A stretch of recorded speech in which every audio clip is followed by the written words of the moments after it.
Yes class 10 हम पढ़ रहे थे ह्यूमन सिस्टम। चैप्टर हमारा सेकंड था, चैप्टर सेकंड ह्यूमन सिस्टम। ठीक है, देखो ह्यूमन सिस्टम में हम कितना, सबसे पहला जो ह्यूमन सिस्टम उन्होंने स्टार्ट किया था वो था हमारा डाइजेस्टिव सिस्टम। कौन सा था बेटा? Digestive system. ठीक है, यहाँ तक सबको पता है कि हमने कौन सा टॉपिक स्टार्ट किया था? डाइजेस्टिव सिस्टम टॉपिक स्टार्ट किया था। ठीक है, तो इसमें हमने पढ़ा था कि alimentary canal plus digestive gland हमें पढ़नी होती। Digestive gland plus digestion process, digestion की प्रोसेस।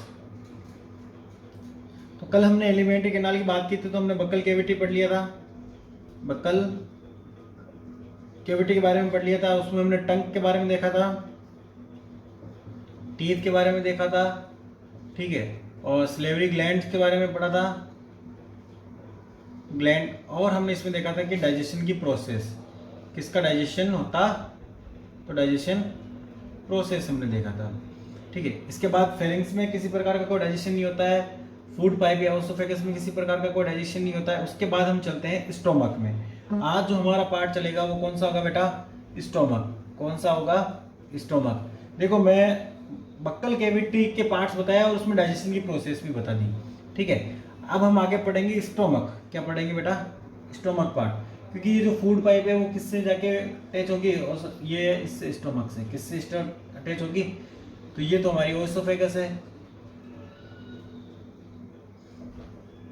ओसोफेगस है। ठीक है, ये जाके किससे अटैच होगी बेटा? ये जाके अटैच होगी हमारे स्टोमक से। किससे? ठीक, तो ये तो हो गया ओसोफेगस, और ये किससे जाके अटैच होगी? स्टोमक से। ठीक है, तो हमें आज क्या पढ़ना है? स्टोमक। ठीक है, किसके बारे में पढ़ना है? स्टोमक के बारे में।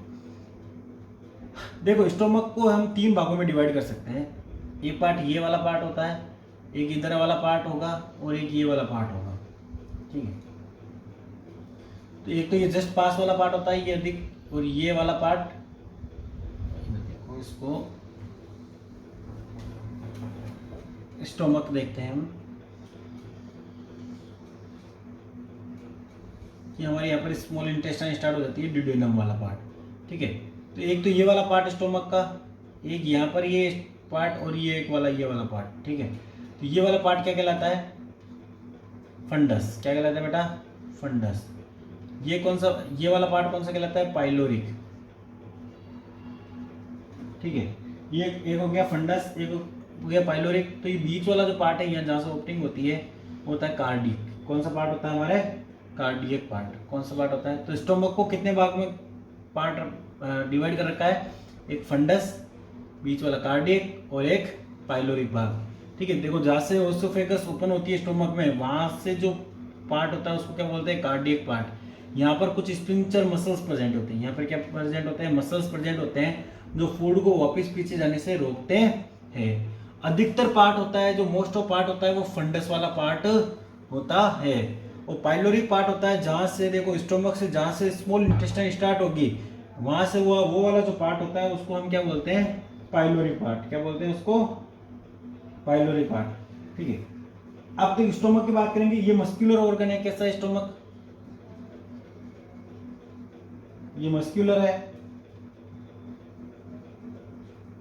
ठीक है, इसका शेप कैसा है बेटा? अगर इसकी शेप की बात करें तो शेप कैसा है इसका?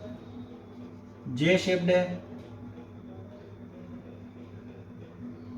ठीक है, ये एक सेक लाइक ऑर्गेनाइजेशन है, सेक लाइक ऑर्गन है। ठीक है, और ये प्रेजेंट क्या होता है? Left side of abdominal cavity. Left side of abdomen cavity. ठीक है, कैविटी के जो हमारे पेट है, अगर हम बात करेंगे तो एब्डोमेन कैविटी के किस साइड में प्रेजेंट होता है? स्टोमक। लेफ्ट साइड में। कहाँ प्रेजेंट होता है? लेफ्ट साइड में।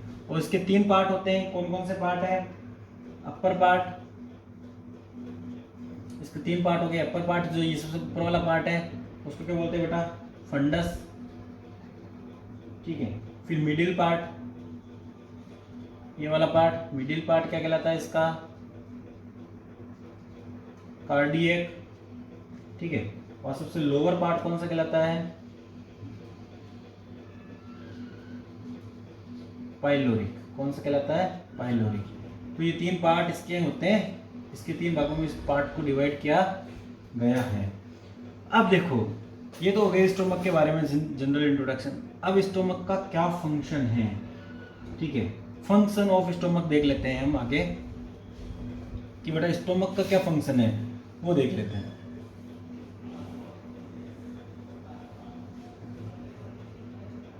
फंक्शन ऑफ स्टोमक,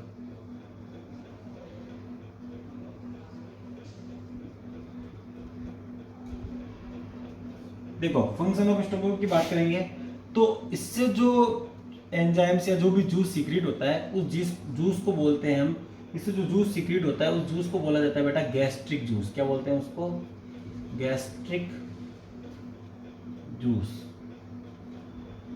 उसको क्या बोलते हैं हम, गैस्ट्रिक जूस बोलते हैं। अब देखो मतलब मैं कह रहा हूँ कि स्टोमक में जो भी रिलीज हो रहा है, ठीक है, जो भी एंजाइम वगैरह रिलीज हो रहे हैं उन सबको मिला के क्या बोला जाता है, गैस्ट्रिक जूस।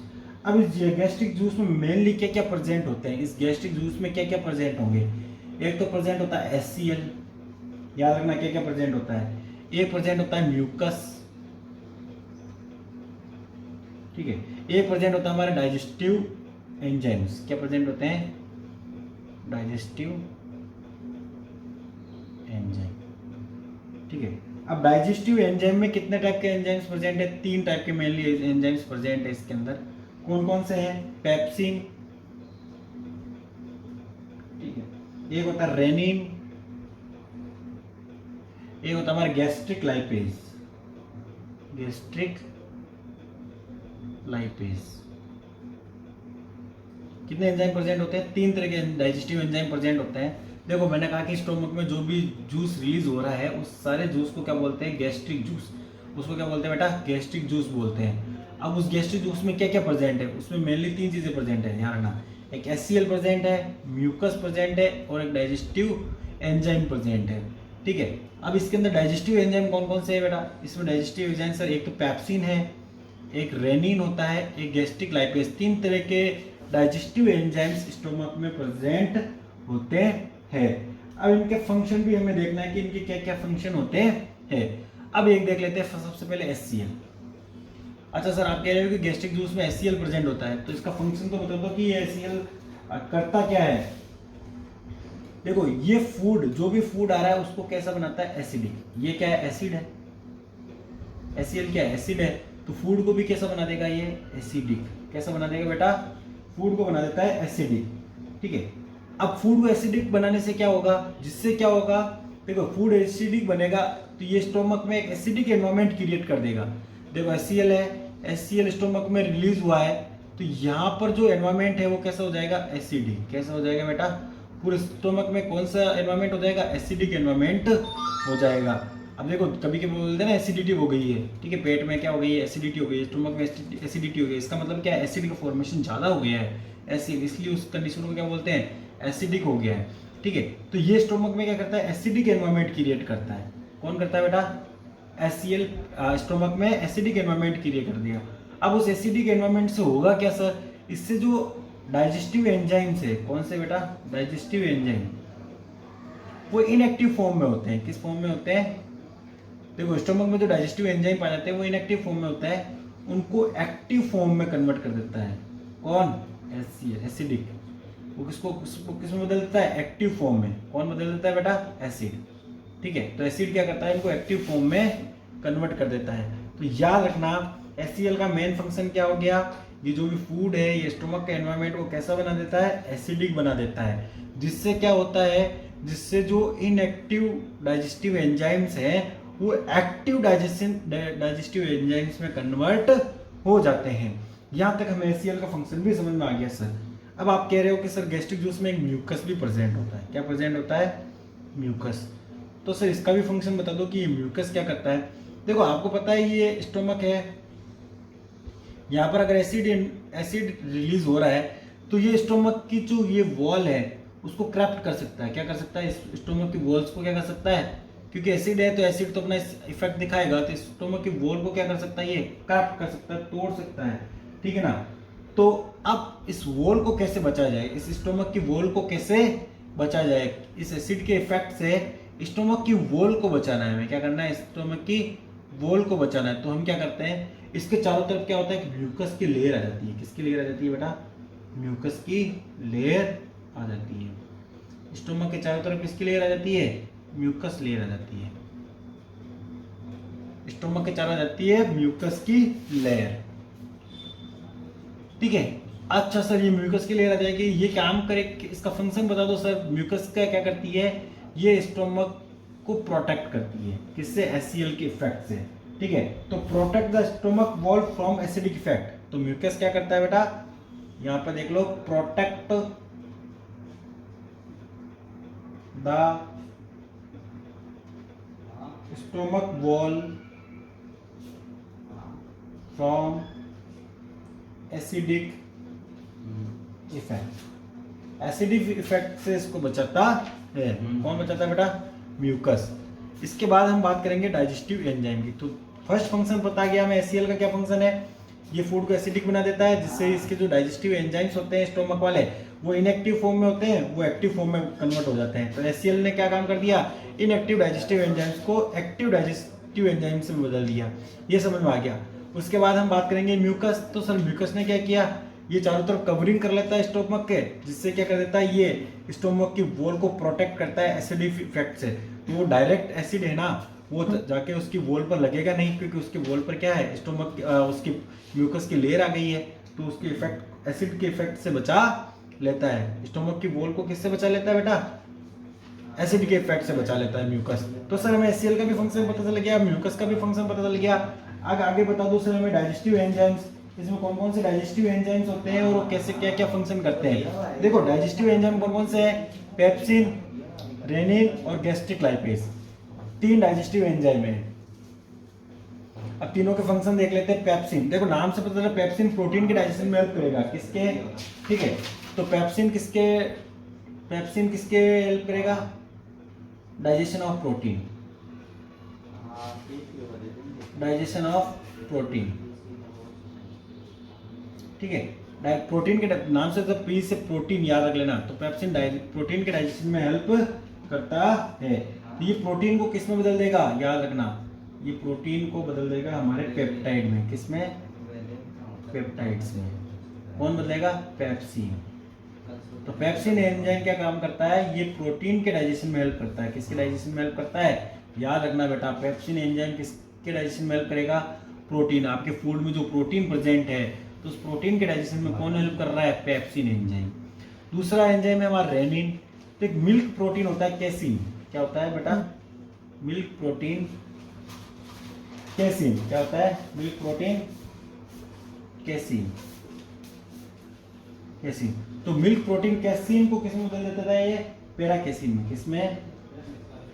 मतलब मिल्क प्रोटीन के डाइजेशन में, याद रखना। तो मिल्क प्रोटीन है कैसीन, उसके डाइजेशन में कौन हेल्प कर रहा है? Rennin enzyme. कौन हेल्प कर रहा है? तो सर हमें ये भी पता लगा पेप्सिन प्रोटीन के डाइजेशन में हेल्प करता है, ठीक है। रेनिन मिल्क प्रोटीन है, होता है मिल्क प्रोटीन होता है कैसीन, उसके डाइजेशन में हेल्प करता है, ठीक है। तो रेनिन मिल्क प्रोटीन कैसीन के डाइजेशन में हेल्प करता है, पेप्सिन प्रोटीन के डाइजेशन में हेल्प कर दिया।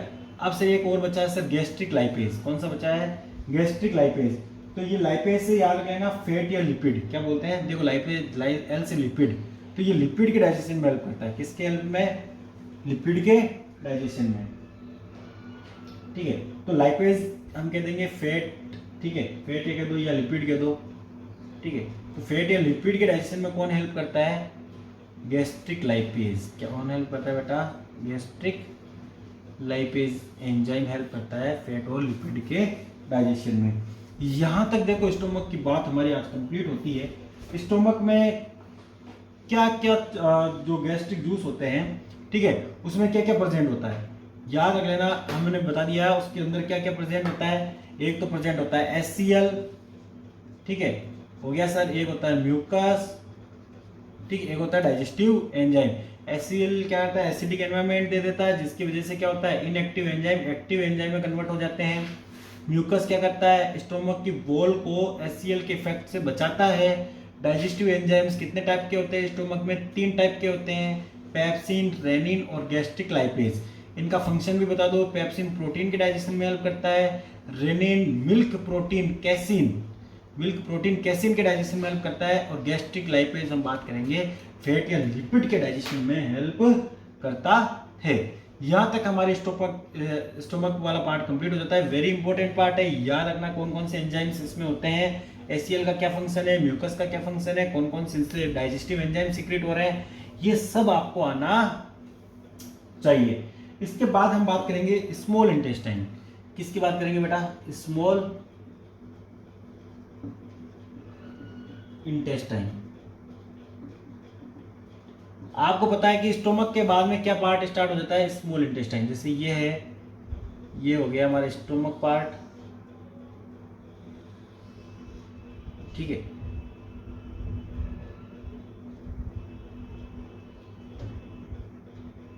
ये वाला कौन सा हो गया, स्टोमक पार्ट, ये तो हो गया स्टोमक, ठीक है। ये आती है यहाँ से स्मॉल इंटेस्टाइन स्टार्ट हो जाती है, और ये ऐसे बहुत ज़्यादा ऐसे राउंड शेप में बहुत ज़्यादा कोइल्ड होती है, ठीक है। तो स्मॉल इंटेस्टाइन के भी 3 पार्ट होते हैं। कितने पार्ट होते हैं बेटा, 3 भागों में इसको बांट रखा है। 3 भागों में इसमें किस कौन कौन से पार्ट बांट रखा है, ड्यूडेनम, जेजुनम और इलियम। कौन कौन से पार्ट है बेटा, एक तो होता है हमारे ड्यूडेनम, दूसरा इसका पार्ट होता है जेजुनम, तीसरा इसका पार्ट होता है इलियम। कौन सा पार्ट होता है, तीसरा इसका पार्ट होता है इलियम, ठीक है। तो ये वाला पार्ट हो जाएगा, उसको क्या बोलते हैं, ड्यूडेनम। क्या बोलते हैं बेटा, ड्यूडेनम। यहां पर वाला जो पार्ट हो जाएगा उसको क्या बोलते हैं, जेजुनम, और लास्ट वाले पार्ट हो जाएगा उसको क्या बोलते हैं बेटा, इलियम, ठीक है। ड्यूडेनम, जेजुनम और इलियम, इसके 3 भागों में इसको कन्वर्ट कर रखा है। देखो इसकी जो डाइजेशन की प्रोसेस है मैं डाइजेस्टिव ग्लैंड पढ़ाने के बाद पढ़ाऊंगा, क्योंकि इसमें बहुत से डाइजेस्टिव ग्लैंड काम में आती है, ठीक है। अब देख लो इसके थोड़ा स्मॉल इंटेस्टाइन के बारे में। इसके 3 पार्ट हो गए, ये तो हमें पता चल गया सर, स्मॉल इंटेस्टाइन के 3 पार्टों में कन्वर्ट कर रखा है, ड्यूडेनम, जेजुनम और इलियम, ठीक है। ये लॉन्गेस्ट पार्ट होता है, ये सबसे स्मॉल इंटेस्टाइन क्या है बेटा, ये लॉन्गेस्ट पार्ट है, लॉन्गेस्ट पार्ट ऑफ गट हमारे जो पेट डाइजेस्टिव सिस्टम की बात करेंगे तो इसका लॉन्गेस्ट पार्ट है। इसकी लगभग लंबाई कितनी होती है, 7 मीटर लॉन्ग होता है ये, और डायमीटर कितना होता है इसका, 2.5 मीटर डायमीटर में होती है ये, ठीक है। अब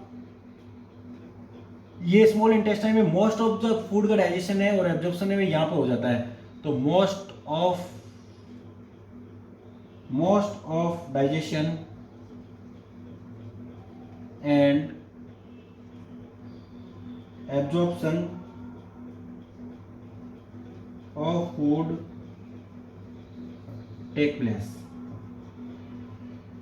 ठीक है। तो 2 चीजें याद रखना है, 3 चीजें, ठीक है। एक तो ये लॉन्गेस्ट पार्ट है हमारे गट का, ठीक है। अगर डाइजेस्टिव सिस्टम का लॉन्गेस्ट पार्ट कौन सा है, स्मॉल इंटेस्टाइन। इसकी लंबाई कितनी होती है, 7 मीटर। इसका डायमीटर क्या होता है, 2.5, ठीक है, मीटर। और इसका डाइजेशन, इसका जो फंक्शन क्या है, मोस्ट ऑफ जो डाइजेशन है वो फूड का एब्जॉर्प्शन है। एब्जॉर्प्शन का मतलब देखो, फूड डाइजेस्ट होने के बाद वो ब्लड में जाएगा, किस में जाएगा, तो उसको बोलते हैं एब्जॉर्प्शन। तो फूड का स्मॉल इंटेस्टाइन से डाइजेस्टिव पार्ट का इस ब्लड में चला जाना क्या कहलाता है, एब्जॉर्प्शन, ठीक है। तो एब्जॉर्प्शन भी कहाँ हो जाएगा, कंप्लीट स्मॉल इंटेस्टाइन में ही इसका एब्जॉर्प्शन कंप्लीट हो जाएगा, ठीक है। तो ये वाला पार्ट हमें याद रखना है स्मॉल इंटेस्टाइन के अंदर। और इसके 3 पार्ट होते हैं, वो मैंने बता दिया। ड्यूडेनम, इसका जो फर्स्ट पार्ट होता है वो क्या कहलाता है बेटा, ड्यूडेनम। इसका जो मिडिल पार्ट होता है वो क्या कहलाता है, जेजुनम। और इसका लास्ट पार्ट होता है उसको क्या बोलते हैं हम, इलियम। क्या बोलते हैं इसको, इलियम, ठीक है। अब आपको पता है कि ये तो हो गई स्मॉल इंटेस्टाइन। स्मॉल इंटेस्टाइन के बाद कौन सा पार्ट स्टार्ट होता है, स्मॉल इंटेस्टाइन के बाद पार्ट होता है हमारे लार्ज इंटेस्टाइन। कौन सा पार्ट स्टार्ट होता है बेटा, लार्ज इंटेस्टाइन। तो वो भी देख लेते हैं कि स्मॉल इंटेस्टाइन के बाद में कौन सा पार्ट स्टार्ट होगा, लार्ज इंटेस्टाइन।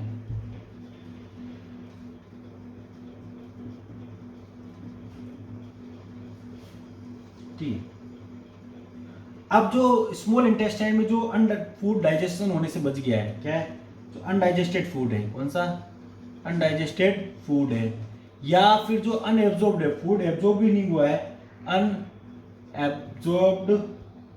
अनएब्जॉर्ब्ड फूड है,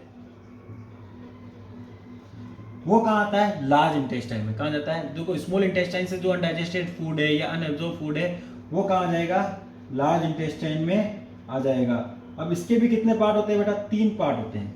लार्ज इंटेस्टाइन में के भी कितने पार्ट होते हैं, 3 पार्ट होते हैं, याद रखना। लार्ज इंटेस्टाइन के भी 3 पार्ट होते हैं। कौन कौन से होते हैं, ठीक है, एक तो होता है पहला सेकम, दूसरा होता है कोलन, और तीसरा होता है हमारे रेक्टम। कौन सा पार्ट होता है, 3 पार्ट होते हैं। कोलन को भी 3 पार्टों में डिवाइड कर रखा है। कौन कौन सा, ascending colon, descending, transverse colon,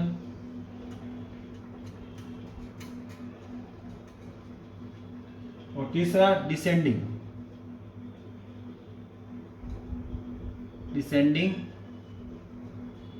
colon, याद रहेगा। अब देखो ये जैसे ये स्टोमक, यहाँ से हो गई स्मॉल इंटेस्टाइन, ये बहुत ज़्यादा कोयल हो गई है, ठीक है, ये कोयल पार्ट, या तो इसको थोड़ा सा अच्छे से बना देते हैं, ये स्टोमक, फिर यहाँ पर ये स्मॉल इंटेस्टाइन, ठीक है, ये कोयल पार्ट है स्मॉल इंटेस्टाइन का। अब यहाँ पे देखो ये तो अपेंडिक्स होता है, यहाँ पर क्या होता है, यहाँ पर अपेंडिक्स, यहाँ से हमारी ये इस लार्ज इंटेस्टाइन स्टार्ट हो जाती है, और यहाँ पर ये इस तरह लार्ज इंटेस्टाइन चलती है, ये इस तरह आती है, फिर ये यहाँ पर ये पार्ट होता है, ठीक है। तो यहाँ पर इस पार्ट को क्या बोलते हैं बेटा, जो स्टार्टिंग पार्ट है उसको बोलते हैं सेकम। क्या बोलते हैं, सेकम। ये वाले पार्ट है इसको बोलते हैं कोलन। क्या बोलते हैं, कोलन। और ये वाला पार्ट है इसको बोलते हैं रेक्टम। क्या बोलते हैं, रेक्टम। अब मैंने आपको बताया था 3 तरह के कोलन होते हैं। देखो असेंडिंग का मतलब ऊपर चढ़ता हुआ, तो ये वाला ऊपर वाला पार्ट है, यहाँ से यहाँ तक, ये कौन सा कहलाएगा बेटा, असेंडिंग कोलन। कौन सा, असेंडिंग कोलन, ठीक है। और ये वाला देखो यहाँ से आ रहा है, इसको बोलते हैं ट्रांसवर्स कोलन। क्या बोलते हैं, ट्रांसवर्स कोलन। और इसको बोलते हैं डिसेंडिंग कोलन। क्या बोलते हैं, डिसेंडिंग कोलन, ठीक है। ये वाले पार्ट आप पढ़ लेना, ठीक है, वेरी सिंपल है, ठीक है। तो सेकम, ठीक है, इसका यहाँ पर एक आउटग्रोथ होती है, उसको क्या बोलते हैं, अपेंडिक्स। क्या बोलते हैं, यहाँ पर एक पार्ट होता है उसको क्या बोला जाता है बेटा, अपेंडिक्स, ठीक है। तो आज हमने इसकी लार्ज इंटेस्टाइन तक की बातें पढ़ ली थी। कल हम इसके डाइजेस्टिव ग्लैंड्स के बारे में पढ़ेंगे। डाइजेस्टिव ग्लैंड जैसे सलेवरी ग्लैंड हम पढ़ चुके हैं, 2 ग्लैंड्स और हैं, लीवर, पेनक्रियास, उनके बारे में पढ़ेंगे। यहाँ तक आपको अच्छे से समझ में आ गया होगा।